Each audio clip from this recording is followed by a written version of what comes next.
City Clerk, would you call the roll? Alderman Fisk. Here. Alderman Braithwaite.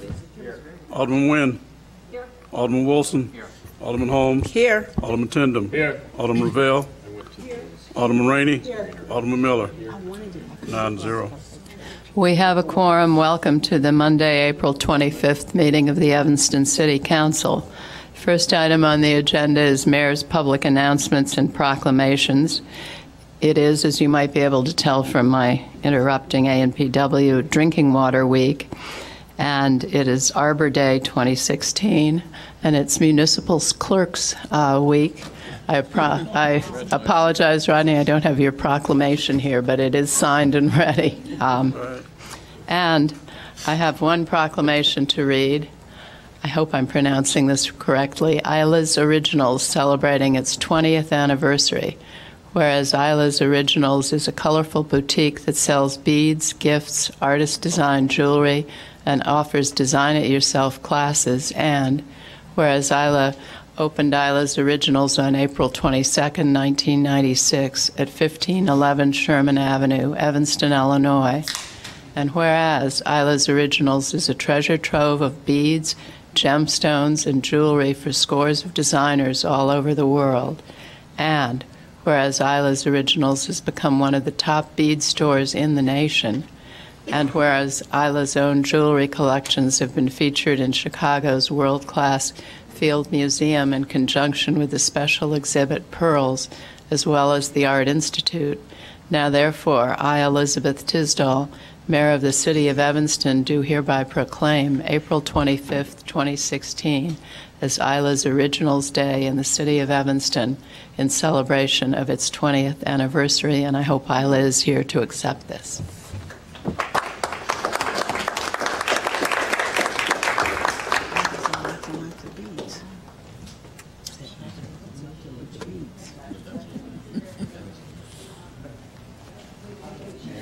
Come over here. Well, yeah, of course.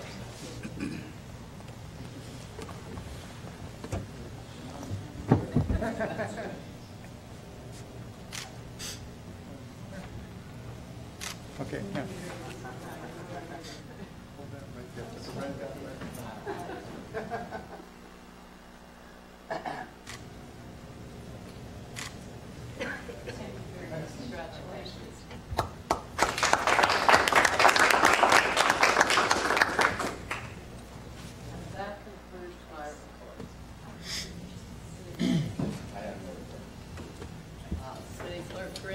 I have no report, Madam Mayor. Communications for us? None whatsoever, Madam Mayor. All right. Next is public comment, and we have one speaker, Mr. Rizke.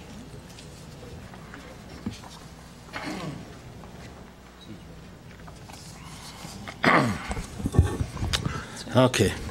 Thank you, Alderman Miller, for your fiduciary responsibility at AP&W. Talking about chicken and waffles, I find it troubling, and once again, staff is really not on top of the issues there. Very embarrassing. Now I'll move on to what I have to say. It's interesting the mayor wants to pass another statement on a political statement tonight, wasting everyone's time, unfortunately, on the Supreme Court. The city has many problems. I think the law department is probably one of those problems. It's clearly an issue. As I pointed out, as was pointed out in the roundtable, back in February, the city's law department has spent over $500,000 on the NICOR lawsuit, claiming environmental issues at the site when, in fact, they told residents there were no issues. Also, using the city's claims gas as a solid has been actually stated by the EPA several times to not be the case, casting very serious concerns on the judgment of the staff. I suggest the mayor, rather than passing these kind of political statements, appoints a committee, maybe with Mr. Jones, who is an attorney and qualified, report of the roundtable, to have a hearing on this NICOR suit and determine why this is such a mess. Unfortunately, I remember the law department erased the Harley Clark tapes, which was rather interesting. Every time we have a council meeting, we have some problem with something that isn't done in the fiduciary interest for the taxpayers. Unfortunately, chicken and waffles to forgive a $150,000 loan is outrageous to me. And remember the next theater when we've had that mess. There's a similar pattern here of all these economic development activities that seem to be a problem. And certainly we're going to hear about the Howard Street Theater, which is a similar problem.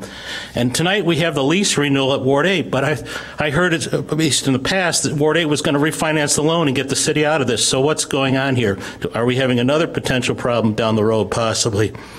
Of course, the city manager did everything to block Harley Clark and provided no cost analysis or use for a public facility, but we have plenty of money for this economic development activity that really generates no value to us, costs a lot of time and money of staff, and wastes a lot of money and doesn't do anything. Everything is done with partially incomplete work, which we see tonight with this, how the taxes were discussed with this issue with my mind's fading away with so much. But the Howard Street, as I stated at the last meeting, you are looking for competent leaders in the community to lead a fundraising effort for Robert Crown.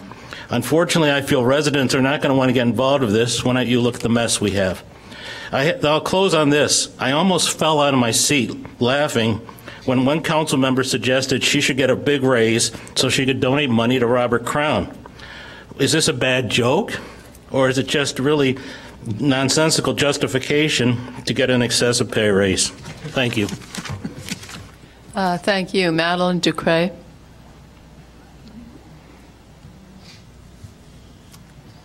And Madeline, I believe, is our last speaker.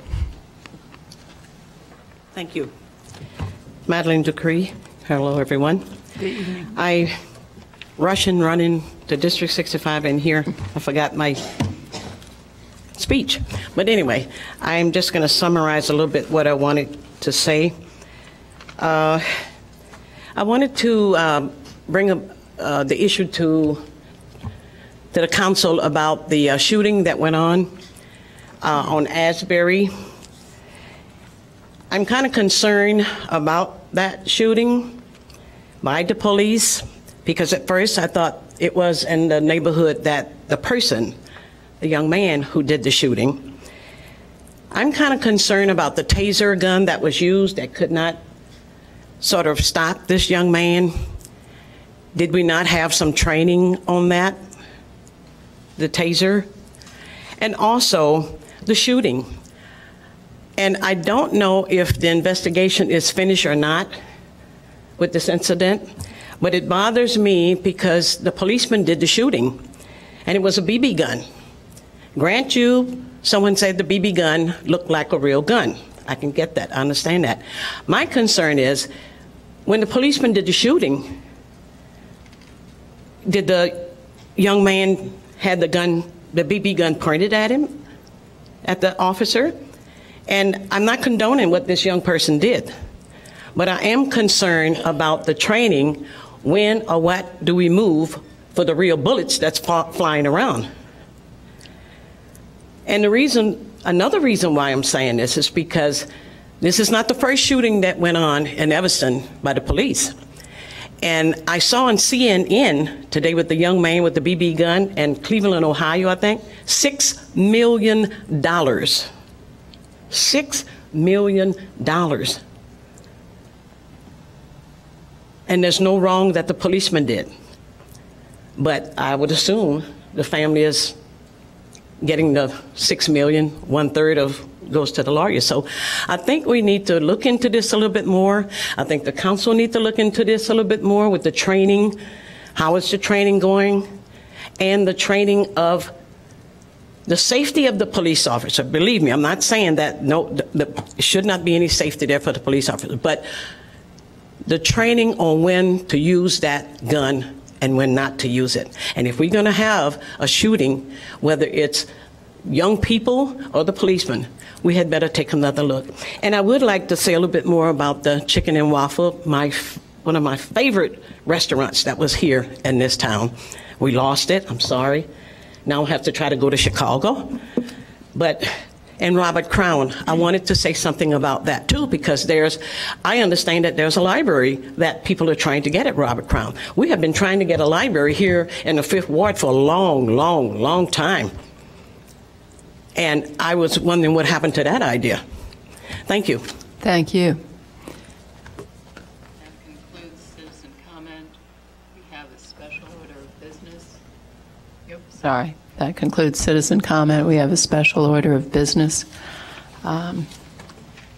which is Resolution 32R16, requests the United States Senate to perform its constitutional duty to advise and consent on President Obama's Supreme Court nominee.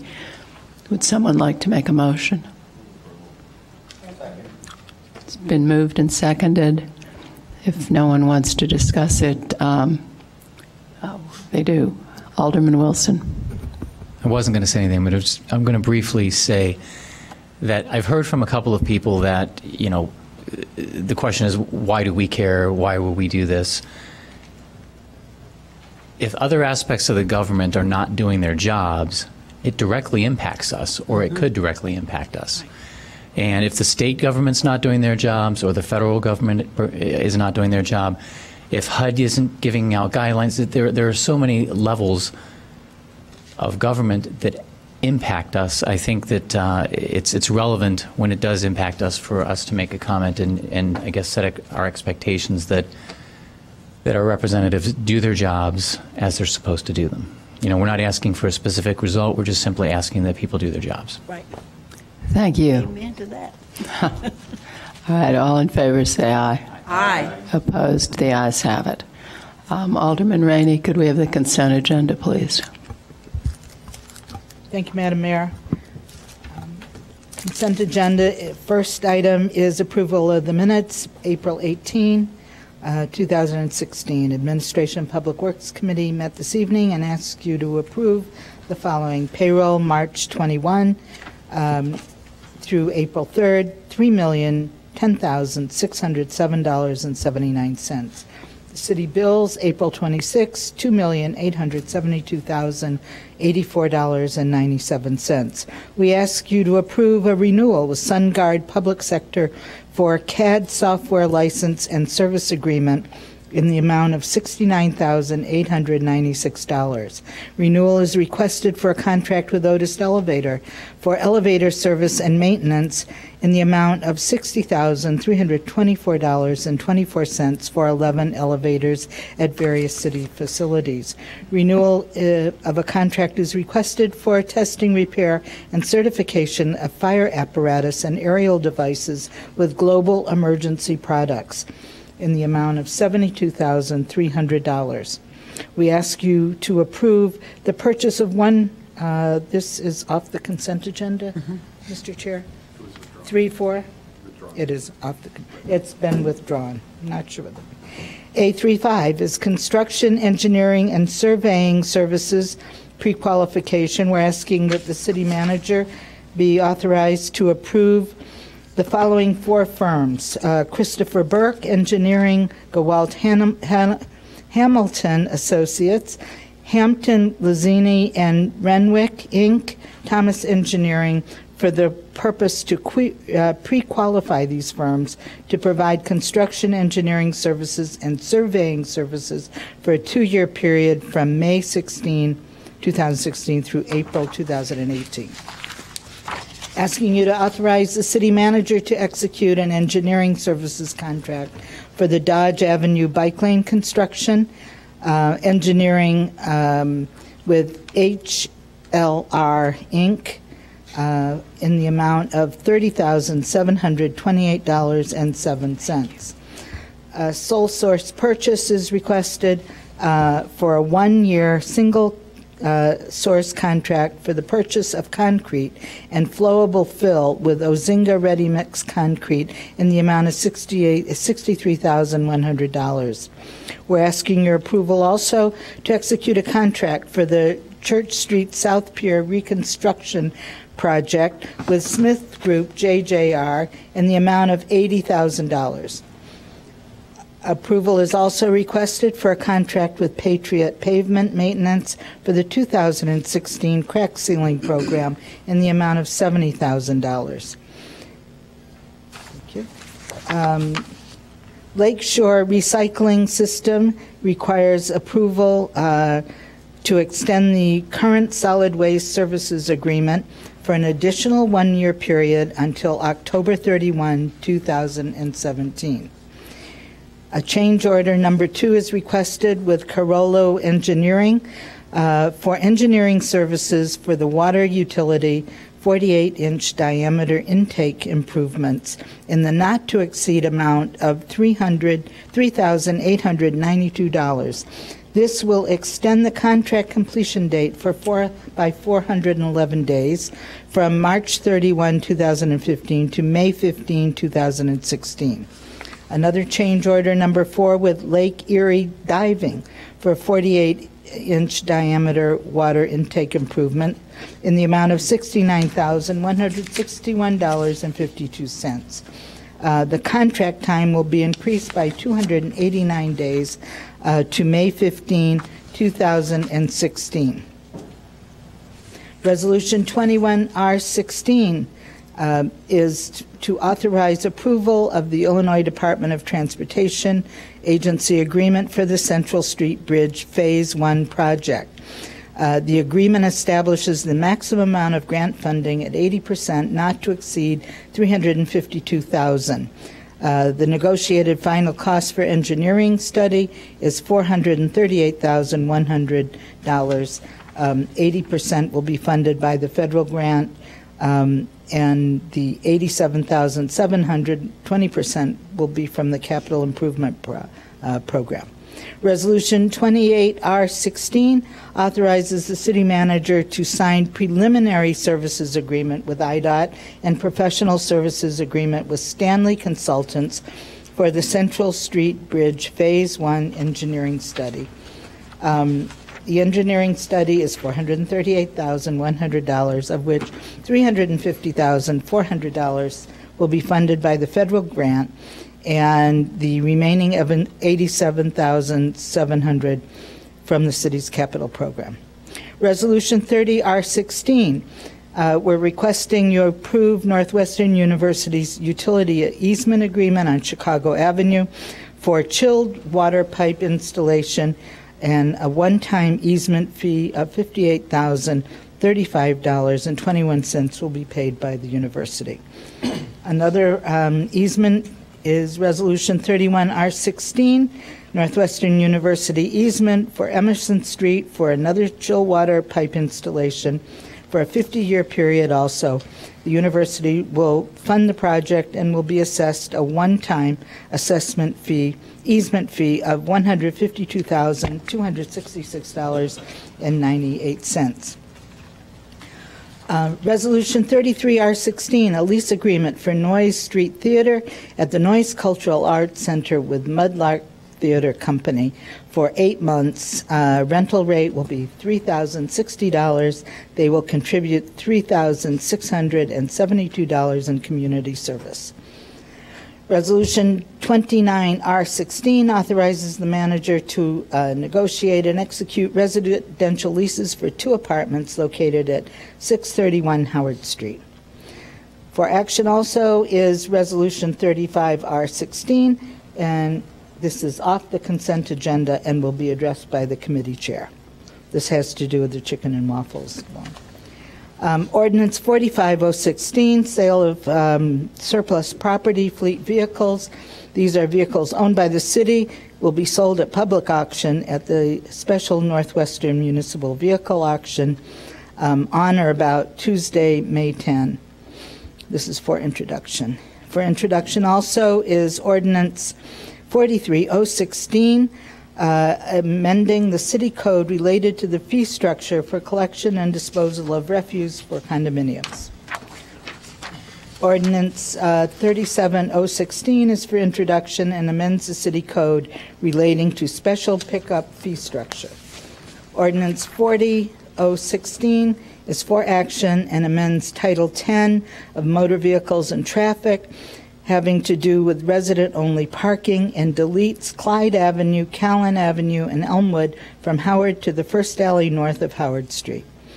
For action also is Ordinance 41016, amending Title 10, Motor Vehicle and Traffic, Chapter 11, having to do with including those properties on Ridge Avenue between Austin and Harvard in the residential-only parking District 2. Ordinance 35016 is for action and has to do with decreasing the number of Class T liquor licenses for Now We're Cooking from 3 to 2. Now We're Cooking is not going to renew their liquor license.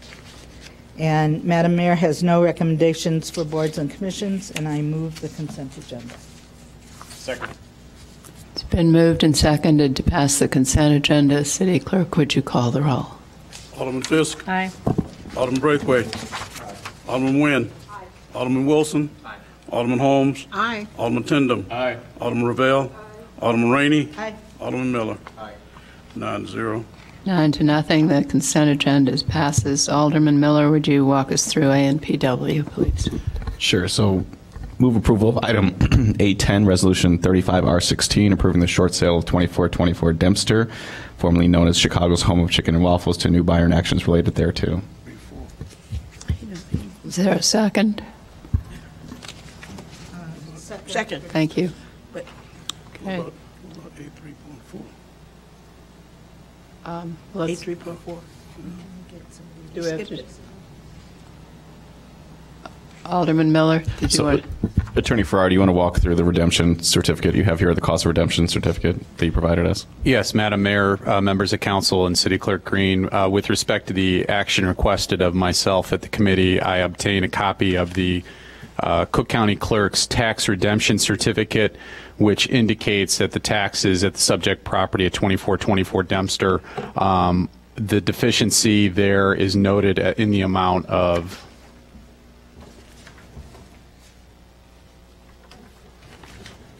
$194,562.30. This estimate was stamped, received by the Cook County Clerk, approved by the Cook County Clerk, I should say. It was transmitted to the Law Department pursuant to our request and demand made of the seller's attorney. After some delay, the seller's attorney finally did comply with the request and provide us with this information. The total taxes indicated on this redemption track the item on page 288 of the City Council packet, line number 1305, which speaks to redemption of taxes owed to Cook County for the years 2012, 2013, 2014, and the first installment of 2015. The number there is $194,562.30, which correlates with the number provided on the documentation from the Cook County Clerk.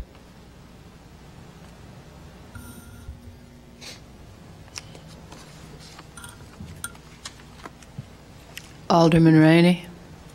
Madam Mayor, that was my concern, that the taxes weren't stated accurately, and they have been, and therefore I plan on supporting this motion. Well, Alderman Wilson. I wasn't at the APW committee meeting, but I tried to listen to, I think, all of it.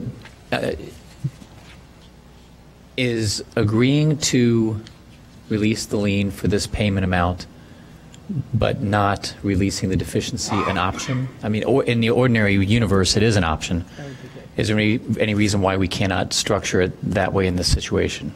I can represent to the council that we have repeatedly pursued that option with the seller's attorney, and his response to us always was speaking to the issues of economic development and the need to redevelop the property, which of course are policy issues outside the purview of the law department.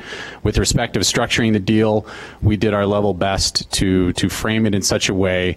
I can tell you that the seller's attorney was adamant that if it was the city's position that it would keep waiting and not provide a release sufficient that could be tendered to the title company and the title agent, that the deal would continually fall by the wayside, and the city, in his view, would run the risk of possibly getting no money back. Because simply put, the seller is never going to pay the taxes, never wanted to pay the taxes, and this is the issue. This is the deficiency that ties in to the deficiency on the city's loan amount.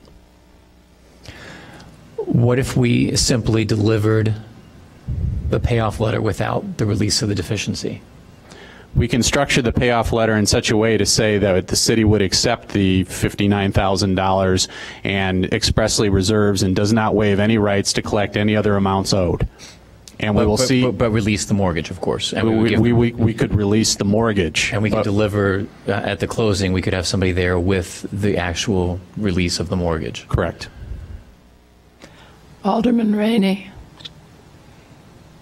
Let's say we did that, and let's say the seller resists this and says, I don't care if it gets sold or not. What are the consequences to the seller? Could we force him into bankruptcy? Let me take a moment to frame a response that 2 points. I will represent to this council that dealing with this seller's attorney has been challenging, to say the least. And the fact that he, as an officer of the court, has taken positions representative of his client's wishes, which are completely adverse to good faith and fair dealing, to other obligations under the loan. I can say that given the history of those interactions, that I have every confidence and every expectation that the seller's attorney will not be cooperative, all the way up to closing, at closing, post-closing. Thank you, Alderman Miller. So, the AP&W meeting, you actually mentioned this building is owned in a separate corporation, separate from the other chicken and waffles. Okay. What collection efforts have we taken in regards to this? Have we taken any in regards to this, the loan? We have not received direction on that, no. Now, I understand, there's issues of whether they're judgment proof, if there's, we haven't looked into if there's any other assets under the corporation, correct, right? We don't know anything else about this corporation that owns this building, right? Any assets or anything else? We have no indication that they own any assets, and the fact that they were involuntarily dissolved by the Illinois Secretary of State, I'm drawing an informed guess that there is nothing to pursue there. With respect to the status of the other corporate entity that owns the 2 other locations, we have not been given direction to seek to pierce that veil. Right. So, I assume there's an argument it's a closely held corporation. Correct. Right. I assume that the owners of both corporations are the same family. I don't think they are. I think there's different principles for each corporate entity. Are there any? Do you know if there's any related principles between the 2 corporations? There are related principles. Okay. See, I'm just going to say, I think we have to do more due diligence into this before agreeing to waive the loan. I think there's potential enforcement or collection actions that we could take if we gave you more time to do some research into the different corporations that are, that exist under different DBAs. So I think it's premature to approve the waiver of the loan. I also think that if this, for example, this says March 24th, 2016, which is over a month ago that they were working with the redemption issues, and if they're coming to us now saying time is of the essence, they should have been talking to us the past couple months. And if seller's attorney wants us to work with them in a sense and approve this deal, he's got to work with us in some way as well. So I would like to give you more time. I'll reserve making a motion until we hear the full discussion, but I think we should take more time for it. Thank you. Alderman Holmes. So the option then, in terms of the buyer, and I'll say again, my focus is trying to get the building back on the tax rolls and doing business and producing something for us so that we don't have a complete loss. If we follow the course I think that Alderman Wilson is suggesting, can that building still be sold to the new buyer in a timely manner so that that piece could be taken care of, and then we could still deal with the seller later? I just want to make sure I'm understanding that correctly, because I hear 2 different things. I think Alderman Wilson is saying one thing, and I hear Alderman Miller saying, I think, another. I think I'm correct in here. I'm hearing 2 different things. Okay. I just need to know, can we proceed, get the building sold, and so the new buyers could open it and get it going for us, and at the same time pursue other measures once that's taken care of? We can take that approach at closing. I don't know if all parties at the table will be satisfied with that. It may close with the condition that Alderman Wilson expressed be set, and which we could express at closing. As I sit here tonight, I just don't know if the closing would actually go through with that set of parameters in place. Okay. I'd like to answer that question a little bit too. Jay Lytle called me 3 or 4 weeks ago, concerned from the bank's point of view that we not drag our feet, so that, which was his quote, I would deny we are dragging our feet, but so that the sale could go through. So he was clearly concerned about the timing. Alderman Rainey, then Alderman Wilson. Well, the problem here is the buyer is the victim. If we do nothing, the buyer is the victim. And we're the victim to some extent, although not being a victim is going to cost us some money. And so I have a few questions that don't seem to relate to each other, but has the buyer approached us for any city assistance? I do not know. I don't believe so. No? Okay. So I'm prepared because I believe that this could close out the possibility of selling this property. I think we should go ahead, bite the bullet, go ahead, consider this our contribution to a new business coming in. And if there's any way, without bringing up the issue of not disposing of what's owed to us by the seller, if we could pursue him in any way, I mean, we should. I don't think we can. I think it's a waste of our time. So I'm going to encourage us to support this. The sooner this buyer gets in here, the sooner all sorts of revenues will begin flowing again to the city. I understand they're going to ask for a liquor license, so liquor tax, property tax, etc. And, you know, sooner the better. Thank you. Alderman Wilson. It's probably just fair to say that we're all angry and disappointed with where we are on this. Curious. Every day we wait, the tax bill goes up. So, you know, every day we're thinking about it, we're losing more money. I've thought about this a lot since it came to our attention.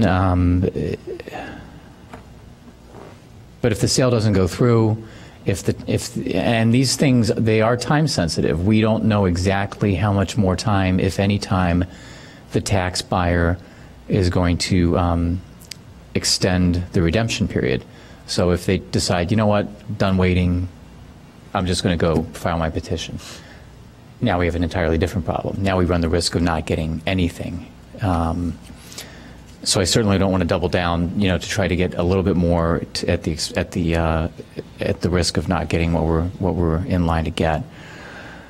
I'm thinking on the fly, which unfortunately I probably ought not do, but perhaps rather than the resolution and the way it's drafted, what the resolution should just say is that our city attorney is authorized and directed to attend the closing and effectuate the appropriate documentation for the release of the mortgage in exchange for the payoff of the proceeds. Is that enough direction, or does it have to be more specific than that? I think that will suffice. And that would give our attorney some room to negotiate at the closing for these points of, you know, trying to get what we can get as far as release language, et cetera. All right, Alderman Rainey. Is that nothing's good in here. None of it's good. Is that a motion? That's a motion. Okay, so rather than the resolution that's in the packet, I move that we authorize and direct the city attorney or one of the city attorneys to attend the closing with the authority to Okay. deliver the necessary documentation to release the mortgage, and in exchange for distribution of the proceeds that are remaining after these taxes and other charges are paid, as set forth in the HUD. And that will give him the ability to try to negotiate a lack of release of the deficiency. There may never be another buyer who's willing to pay these taxes. Well, I'm saying the direction is send our city attorney to the closing to close the deal, period, whatever it takes. And so we can't be there to negotiate with them, but to close it.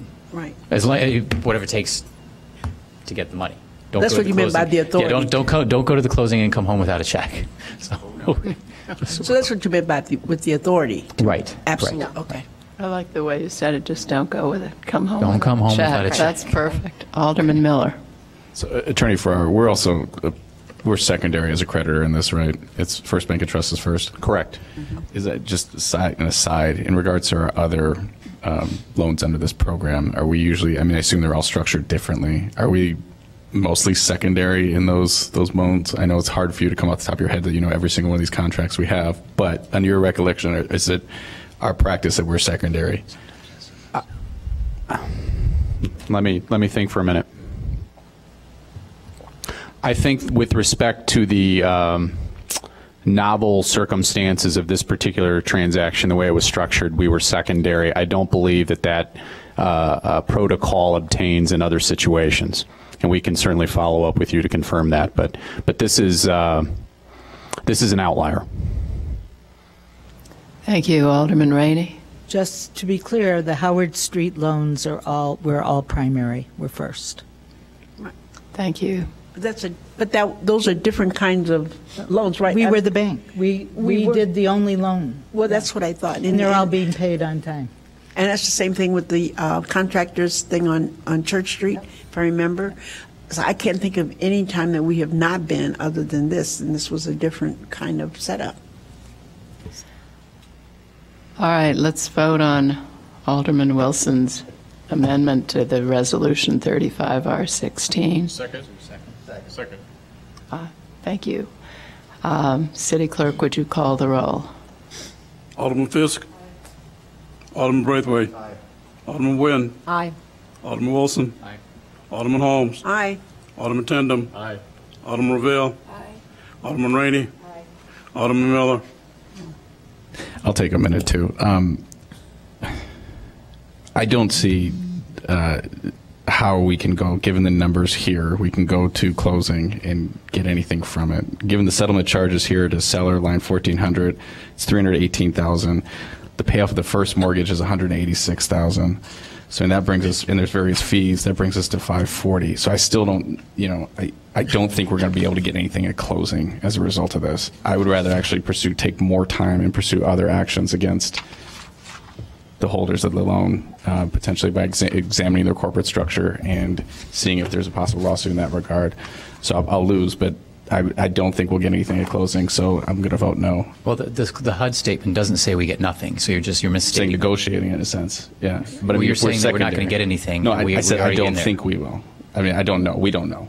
I mean, here's the thing. So if we're looking at settlement charges, total settlement charges on this, and without going into the math, $200,000 is going to back taxes. $140,000 is going to.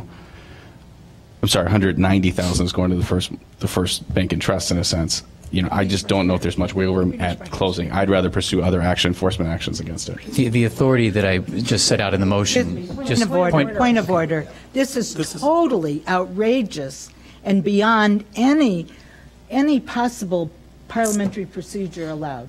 Absolutely, totally beyond it. You're right, as usual, Alderman Rainey. No, I'm not usually right, but this is so bizarre. Really? And I'm going to argue that point with you. Vote no. Thank you. All right. The motion passes 8-1. Alderman Miller, do you have anything more like A34? Nothing further, Madam Mayor.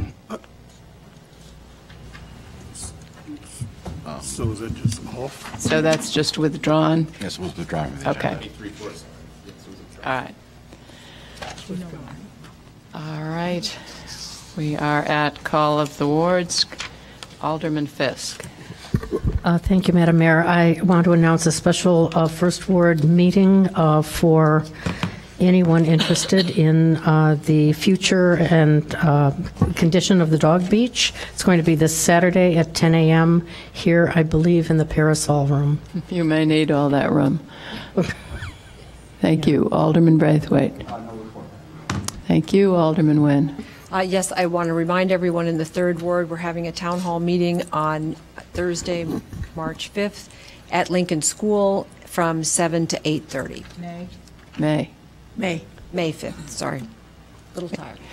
Alderman Wilson. And there's the Fountain Square meeting this Thursday at 6 p.m. here at the Civic Center. Thank you. Alderman Holmes. No report, Madam Mayor. Thank you. Alderman Tendon. No report, Madam Mayor. Thank you. Alderman Ravel. Just really briefly, in honor of Arbor Day, which is the last Friday in April, everyone is invited to the Ecology Center on Sunday afternoon, May 1st, from 1 to 4 for a big workshop and celebration of May Day, where everybody can learn how to make their gardens be able to be certified by the National Wildlife Federation and advance our initiative to become a community that's certified by the Wildlife Federation. Thank you. Alderman Rainey.